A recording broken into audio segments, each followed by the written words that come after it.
Okay, it's Canada Day today, and we are 91 days into growing these guys, and this is going to be the last chance I get to give an update for a while. I'm going to be going back to the mainland from the 3rd to the 12th, visiting family for my birthday, so I'm going to be leaving these guys to my roommates, who I obviously trust very well to keep them alive.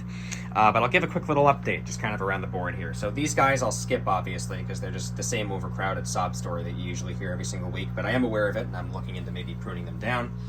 Now, on the DWC front, these guys have bounced back remarkably from the root rot issues, and I actually found out why they were happening. Apparently, I was supposed to trim down the roots so that only about 1 to 2 inches of them were in the new nutrient solution, because that just encourages brand new root growth that is suited to the new, sort of habitat, if you would. I was not doing that, and so that explains why all 3 of these guys got rot, and why dealing with these 2 guys remarkably fixed them. So I'll just quickly show off the roots here, but you can see this guy's a good amount shorter, but has some happy new growth coming through now that I've trimmed him.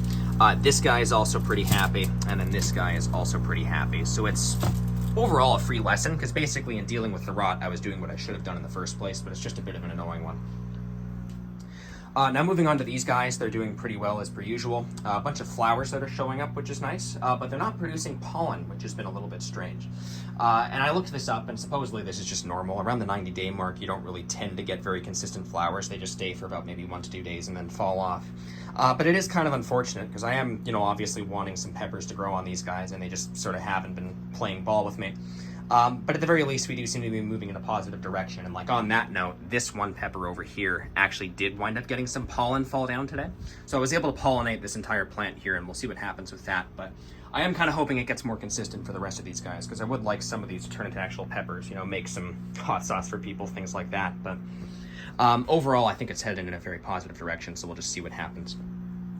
But yeah, I think that's going to do it for today. We'll see what happens with these guys in a week. I'm just going to keep frequent comms with my roommates and make sure they don't do a barrel roll or something down a hill and die. But they are looking very good. I'm looking forward to seeing what happens over the coming weeks, so I'll keep you guys posted.